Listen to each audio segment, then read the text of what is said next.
வணக்கம் சொந்தங்களே, அன்னைஸ் கிச்சனிலிருந்து உங்கள் அம்மா சசிரேகா சுந்தர். இன்றைக்கி நம்ம கிச்சனில் பார்த்தீங்கன்னாங்க கடலை பருப்பை வச்சு சிறுகீரை அதையும் வச்சு நான் கீரை வடை செஞ்சு காட்ட போகிறேன். கடலை பருப்பு பார்த்தீங்கன்னா 2 மணி நேரம் ஊற வச்சது, 1/4 கிலோ எடுத்து நான் 2 மணி நேரம் ஊற வச்சுருக்கேன். இதை நம்ம மிக்சியில் சேர்த்துக்கலாம்.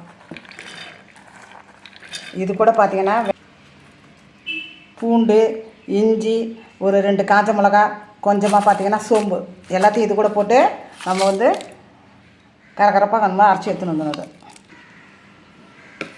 சிறுகீரை பார்த்தீங்கன்னாக்கா 2 கைப்பிடி எடுத்து வச்சுருக்கேன்.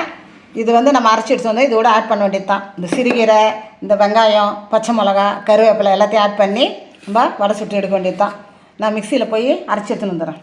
கடலை பருப்பு பார்த்தீங்கன்னாக்கா கொஞ்சமாக காஞ்ச மிளகா, சோம்பு, பூண்டு, இஞ்சி எல்லாம் போட்டு குறவரப்பாக அரைச்சி எடுத்துன்னு இருந்தாச்சு. இது கூட வந்து திட்டமாக நம்ம தேவையான அளவுக்கு உப்பு சேர்த்து வேண்டியது உப்பு சேர்த்து வேண்டியதான். அது கூட பார்த்திங்கன்னா கட் பண்ணி வச்ச கருவேப்பிலை, கட் பண்ணி வச்ச 2 பச்சை மிளகாய், வெங்காயம் நல்லா பெரிய வெங்காயம் ஒன்று கட் பண்ணி வச்சுருக்கேன், அதே இது கூட சேர்த்துக்கலாம்.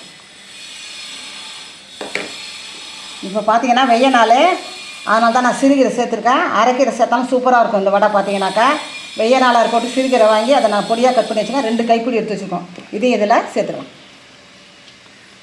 கீரை பார்த்தீங்கன்னா கூட்டு வச்சாலும், பொரியல் பண்ணாலும், சாம்பார் வச்சாலும் குழந்தைங்க பார்த்தீங்கன்னா சாப்பிட மாட்டேதுங்க. இந்த மாதிரி வடை செஞ்சு கொடுத்தீங்கன்னா கண்டிப்பாக சாப்பிட்ருங்க பசங்க. எல்லாத்தையும் இப்போ நம்ம ஒன்றா சேர்ந்து பிசைஞ்சு வேண்டியதான். இதுக்கு பார்த்தீங்கன்னா தண்ணி அவசியமே இல்லை இருக்குது. ஏன்னா கீரையில் தண்ணி விடும், கடலை பருப்பும் தண்ணி விடும், வெங்காயம் எல்லாமே லேசாக தண்ணி விடும். அதனால் இது நல்லா நொறுங்க பிசைங்க வேண்டியதான்.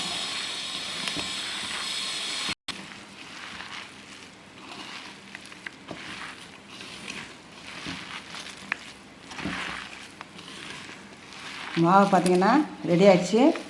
இப்போ நம்ம கிச்சனுக்கு போக வேண்டியது தான்.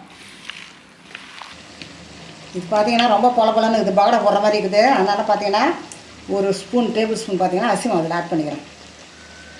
ஆட் பண்ணி கொஞ்சம் தண்ணி வந்தால் தான் வடை சூப்பராக வரும். லேசாக தண்ணி வச்சு அவ்வளோதான். இன்னும் பொலன்னு இது உதிரி மாதிரி இருக்குது. உதிரியாக வரும்போது ஒன்று போட்டு டெஸ்ட் பண்ணால் பார்த்தீங்கன்னாக்கா கொஞ்சம் இதுவாக இருக்குது. அதனால தான் கொஞ்சம் அரிசி மாவு கலந்து இப்போ போட்டிங்கன்னா சூப்பராக இருக்கும். இப்போ பார்த்திங்கன்னா அடுப்பில் எண்ணெய் ஊற்றிருக்கோம். அது நல்லா காஞ்சிட்டு ஒரு மணி போட்டு வச்சுருவோம்.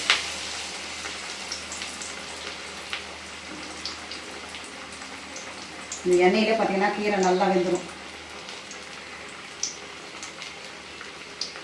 நல்லா கிறிஸ்பியாகவும் இருக்கும், அதே சமயம் டேஸ்ட்டாகவும் இருக்கும். மேக்ஸிமம் பார்த்திங்கன்னா இதெல்லாம் நம்ம குழந்தைங்களுக்கு தான் செய்கிறோங்க.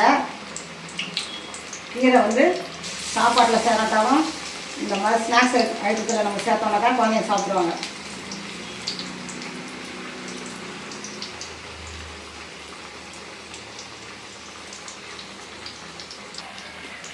நல்லா சேர்ந்துச்சு.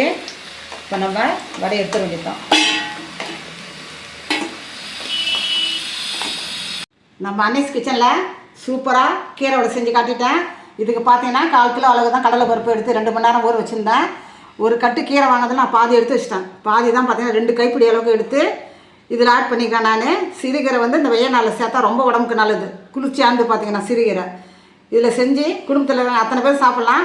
இந்த 1/4 கிலோ கடலை பருப்பு பார்த்தீங்கன்னா 12 வடை வந்துக்குது. இதில் பெரிய பெரிய வடை பார்த்தீங்கன்னா 12 வந்துக்குது. நம்ம வீட்டில் பார்த்தீங்கன்னா 6 பேர் இருந்தால் கூட ஆளுக்கு 2 வடைன்னா கூட இந்த 12 வடை எல்லாருக்கும் சரியாக இருக்கும். Super taste. பார்த்தீங்கன்னாக்கா நான் ஃபஸ்ட்டு ஒரு வடை வந்து ட்ரையல் பார்க்கும்போது கொஞ்சம் புட்டு போச்சு பார்த்தீங்கன்னாக்கா. அதனால தான் ஒரு டேபிள் ஸ்பூன் வந்து அரிசி மாவு ஆட் பண்ணி கொஞ்சம் லேசாக தண்ணி தெளிச்சதும் பார்த்தீங்க வடை ஃபுல்லுமே நல்லா அழகாக வந்துருக்குது பாருங்கள். நீங்களும் அதே மாதிரி இது எல்லாத்தையும் அரைச்சி நான் சொன்ன அதே மெத்தடில் நீங்கள் அரைச்சி ஒரு டேபிள் ஸ்பூன் அரிசி மாவுக்கு வந்து லேசாக தண்ணி தெளித்து போட்டிங்கன்னா வடை வந்து சூப்பராக வரும். இந்த கீரை வடை ரொம்ப அருமையாக இருக்கும், உடம்புக்கு ரொம்ப ஆரோக்கியமானது. இது பார்த்திங்கன்னா சாம்பார் சாதம், ரசம் சாதம், தயிர் சாதம் எதுக்கு வேணால் நம்ம தொட்டுன்னு சாப்பிட்லாம் இதை. அதனால் நீங்கள் செஞ்சு பார்த்துட்டு கமெண்ட்ஸில் சொல்லுங்கள். லைக் பண்ணுங்கள், ஷேர் பண்ணுங்கள், கமெண்ட் பண்ணுங்கள். மறக்காமல் என்னுடைய அன்னைஸ் கிச்சனுக்கு சப்ஸ்கிரைப் பண்ணுங்கள். தேங்க்யூ.